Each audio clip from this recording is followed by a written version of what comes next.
Welcome to student tuition learn Hindi short hand में आज ये चौथा क्लास है फ्रेंड्स।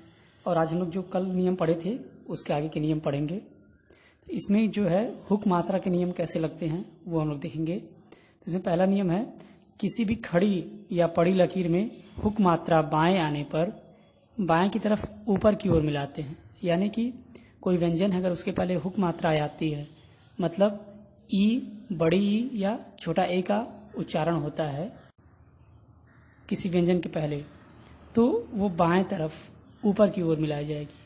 और अगर वही मात्रा दाहिने आती है व्यंजन के, तो नीचे की तरफ दाएं मिलाएंगे। जैसे देख लीजिए एग्जाम्पल में है इति, तो ये ई जो है ये हुक मात्रा का है और ये पहले आई है व्यंजन के, तो इति, तो ये पहले लगा देंगे। फिर त आया, फिर छोटे की मात्रा आई है, तो ये तो ई हुआ, फिर त हुआ, फिर छोटी की मात्रा, तो ये पहले आया तो ये बाएं तरफ ऊपर लग गई। फिर उसका से त लिखे, फिर ई आई है तो ये दाएं तरफ नीचे लगेगी। इस तरीके से इति। और इसमें देख लीजिए, और प्रिसीजन के लिए और एक्यूरेट पढ़ा जाए, एक्यूरेसी अच्छी रहे, तो इसके लिए ये नियम है कि सिर्फ हुक लगाते हैं ई के लिए।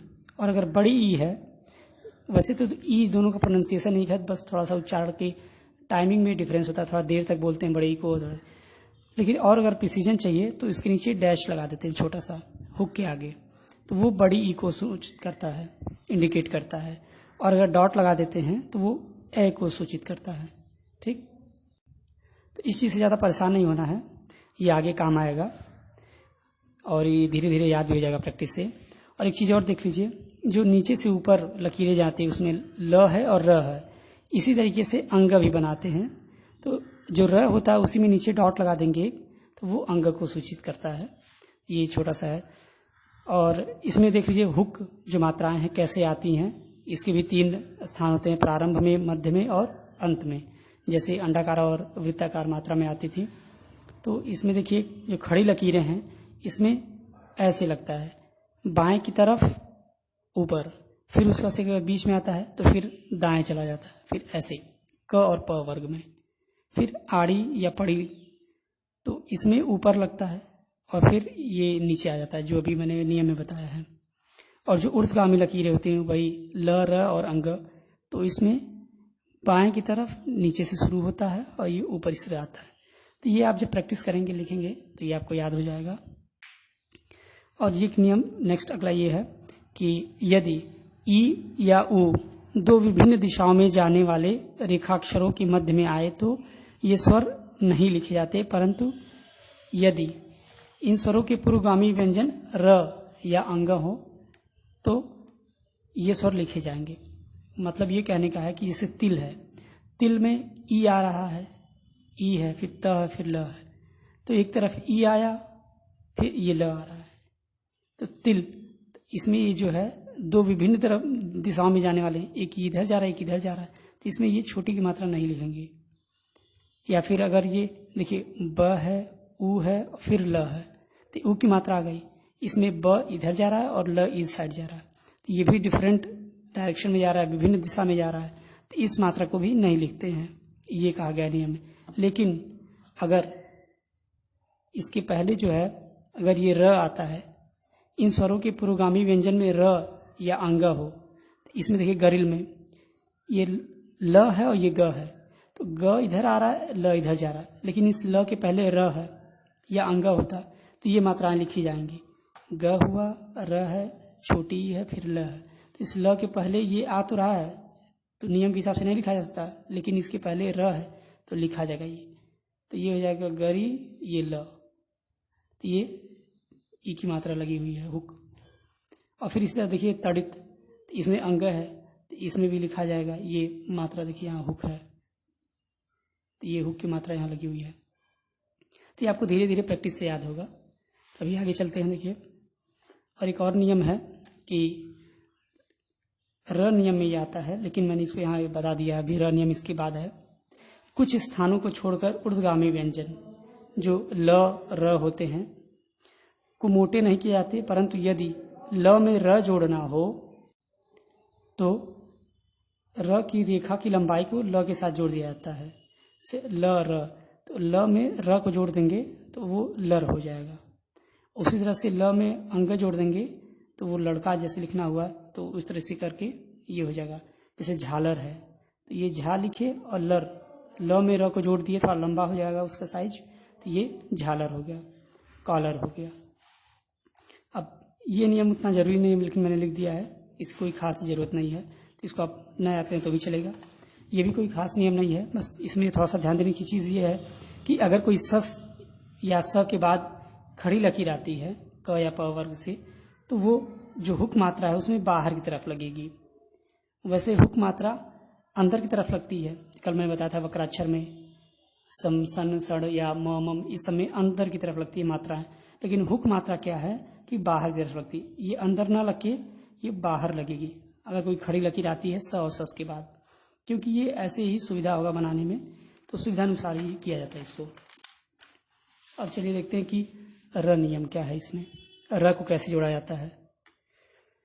इसमें जो र का पहला नियम है, किसी भी खड़ी या पड़ी लकीर को मोटा करने से र अक्षर उसके तुरंत बाद आ जाता है, परंतु उसके बीच के स्वर को लिखा नहीं जाता, पढ़ा अवश्य जाता है। अब जैसे कोई भी खड़ी लकीर हो गई क वर्ग या प वर्ग की, तो उसको मोटा करने से उसके बाद र जुड़ जाता है। जैसे कार है, तो अब कार में क है, फिर आ की मात्रा है, फिर र है, तो क को मोटा करेंगे तो र इसमें जुड़ जाएगा, लेकिन इन दोनों के बीच जो मात्रा आ रही है उसको पढ़ते नहीं है, लिखते नहीं है, पढ़ते जरूर हैं, तो यही हो गया, ये कार हो गया। इसी तरह से सिमिलर पार, ये है। नेक्स्ट नियम है विक्ताक्षर, यानी कि जो म मम न नक नज स सस, ये सब जो हैं, इसको अगर मोटा किया जाएगा तो र का आगम इन व्यंजनों के पूर्व हो जाता है, तो इनके पहले र जुड़ जाता है, बाद नहीं पहले। जो सीधी रेखाएं होती हैं खड़ी पड़ी, उसमें बाद में जुड़ता है, वृत्ताक्षरों में पहले जुड़ जाता है। जैसे राम है, ये म है, इसको मोटा करके लिखेंगे तो र पहले जुड़ जाएगा, और उसके बीच के स्वर को पढ़ा नहीं जाएगा, लिखा नहीं जाएगा, लेकिन पढ़ा अवश्य जाएगा। ठीक। नेक्स्ट है वक्राक्षर, जो सम सन कव सकव ये सब थे, सेकंड क्लास में मैंने बताया था। उसको मोटा करने से र उनके बाद जुड़ जाता है, जैसे कि पहले वाले नियम में जुड़ जा रहा था उसी तरीके से। जैसे हार है, तो ह को मोटा करके लिखेंगे तो र उसके बाद जुड़ जाएगा, लेकिन उसके बीच की जो मात्रा है वो नहीं लिखी जाएगी, पढ़ी जरूर जाएगी। और ये मैंने यहाँ शॉर्ट में बना दिया याद करने के लिए इसको।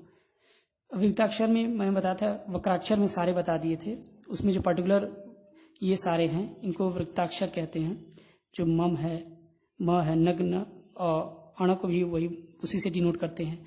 नग नज स सस बड़ा श च छ और ज इस तरह से लिखा जाता है, और ज का साइन ये भी होता है। तो नॉर्मली यही यूज होता है, ये सिर्फ शब्द चिन्ह में इस्तेमाल होता है, कहीं कहीं अभी आगे आएगा। और कुछ और चीजें हैं, आपको हो सकता है कन्फ्यूजन हो कि कैसे लिखी जाएंगी। तो जो ज्ञ होता है ज्ञानी का, उसका उच्चारण भी ग के समान होता है, इसलिए ज्ञ को भी ग से डिनोट करते हैं। और जो छत्री का छ होता है, इसको छ से आप डिनोट करते हैं। इसका भी आगे एक नियम है, मगर वो उतना जरूरी नहीं है, तो इसको आप छ से डिनोट कर सकते हैं, छत्री वाले। और ये दोनों श को बड़े वाले स से ही डिनोट करते हैं। आप छोटे से भी कर सकते हैं इसको, मगर बड़े स से करिए तो ज़्यादा अच्छा रहेगा। तो ये थे सारे नियम, र के नियम और हुक नियम, और जो अंडाकार और वृत्ताकार मात्राएं हैं इन सब के नियम। तो ये सारे नियम आप याद करिए, अभी जल्दी आपको याद नहीं होगा, धीरे धीरे आप जब एक्सरसाइज करेंगे तो प्रैक्टिस होगी, याद होगा। चलिए आज सेकेंड चैप्टर देखते हैं। इसमें देखिए पहला शब्द है एब। अब एब, ये ए है, इसका मात्रा ये हुक है, तो ब नीचे आएगा। तो इसके लिए यहाँ पर जो स्थिति है, ये देखिए खड़ी लकीर है, तो ब प वर्ग में प फ ब भ, तो ये ऊपर से नीचे आता है, तो इसमें बाएं की तरफ लगेगा, और अगर बाद में आता है तो नीचे लगेगा दाएं की तरफ। तो ये कैसे बनेगा, ये बनेगा ये, इसको और एक्यूरेसी चाहिए, एकदम क्लियर पढ़ लें तो ये एब है। ऐसे आप बिना इसके भी कर सकते हैं, लेकिन आप तो शुरुआती है तो आप ऐसे ही बनाइए पूरा। ये है आध, तो ये हो गया आ, ये हो गया ध, इस तरीके से। ये उख है, तो ऊ के लिए क्या लगता है अंडाकार, तो अंडाकार बाएं लगेगा, खड़ी लकीर है, ये हो गया ख। उठो, ये भी अंडाकार लगेगा, ये नीचे लगेगा, ये पड़ी लकीर है, ये उठो, ये ठ हो गया। ठीक, ऐसे ही आप इसको और बना लीजिएगा। और मैं बता दूँ, ये झाझ, ये झा हो गया, बाद में मात्रा आई है तो नीचे तरफ बाएं लगेगी, फिर ये झ, ये हो गया। अब इसको पेंसिल से बनाने की कोशिश करिएगा ताकि मोटाई पतलाई का पता चले, क्योंकि अब र नियम भी आ गया है तो र के लिए मोटा करना होता है। तो ये देखिए बापू है, बापू, ये ऊ की मात्रा है तो ये लग गया। आटा है, ये पड़ी लकीर है ट, तो इसमें नीचे आता है, बाएं तरफ नीचे हो गया, फिर ये ऊपर आटा, ये हो गया। इस तरीके से आप इसको करिएगा। इसका मैं PDF दे दूंगा लिंक में, लिंक इसका डिस्क्रिप्शन में दे दूंगा सोल्यूशन के साथ। आप सारे नियम को नोट डाउन करके शुरू से अभी तक के जितने हैं याद कर लीजिए। बेसिक इतने ही जो जरूरी नियम है इतने ही हैं, और इसके बाद नियम बहुत कम है, रेयर है, जो आपको बीच बीच में बता दूंगा। जो बेसिक नियम और इम्पॉर्टेंट नियम थे इतने थे, आप इसको याद कर लीजिए अच्छे से। और अब एक्सरसाइज शुरू करना है और शब्द चिन्ह याद करना होगा, और उसी के आधार पर हम लोग आगे का एक्सरसाइज सॉल्व करेंगे। Thank you.